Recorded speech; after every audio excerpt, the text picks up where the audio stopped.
Hi, എല്ലാവരും സുഖമായിരിക്കണമെന്ന് വിചാരിക്കുന്നു. ഞങ്ങളിന്ന് വന്നിട്ടുള്ളത് ഗോവയിലാണ്. ഗോവയിലുള്ള ഫേമസ് ആയിട്ടുള്ള അഗോണ്ട ബീച്ചിലേക്കാണ്. ഞങ്ങളിവിടെ രാവിലെ എത്തി. ഇവിടെ ഭയങ്കര ബ്യൂട്ടിഫുൾ കാഴ്ചകളാണ്. ഈ പ്ലേസിനെ അറിയപ്പെടുന്നത് തന്നെ the quite beach of Goa എന്നാണ്. അധികം ക്രൗഡൊന്നുമില്ല, ഭയങ്കര ക്വൈറ്റാണ്. നല്ല രസമുണ്ട് കാണാൻ ആക്ച്വലി. അഗോണ്ട ബീച്ചിനെ പറ്റി പറയുകയാണെന്നുണ്ടെങ്കിൽ ഇത് വന്നിട്ട് സൗത്ത് ഗോവയിലാണ് ഉള്ളത്.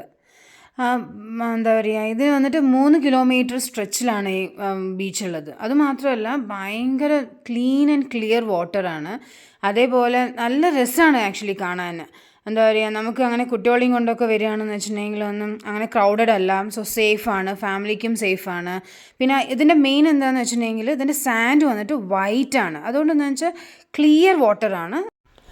ഈ ബീച്ച് വന്നിട്ട് ടേർട്ടിൽ നെസ്റ്റിംഗ് പോയിൻ്റാണ്. എന്ന് പറഞ്ഞാൽ ഡെസിഗ്നേറ്റഡ് ടേർട്ടിൽ നെസ്റ്റിംഗ് പോയിൻ്റാണ്. ഇപ്പോൾ കണ്ടുകൊണ്ടിരിക്കുന്നത് റിവർ വന്നിട്ട് ഓഷനിൽ മേർജ് ആവുന്ന ഒരു പ്ലേസാണിത്, ആ ഒരു പോയിൻ്റാണിത്.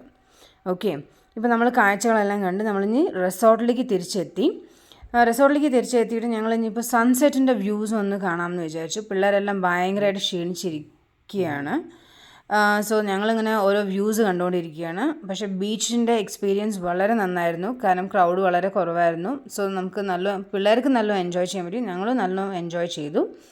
സോ നിങ്ങൾ എന്തായാലും എന്താ പറയുക, ഈ ബ്യൂട്ടിഫുൾ കാഴ്ചകൾ, സൺസെറ്റ്, അതുപോലെ ബ്യൂട്ടിഫുൾ ബീച്ച്, ഇതെല്ലാം നിങ്ങളൊന്ന് എന്തായാലും എക്സ്പീരിയൻസ് ചെയ്യണം.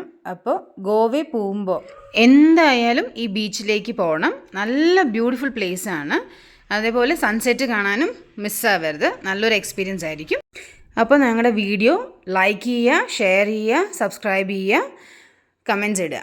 താങ്ക്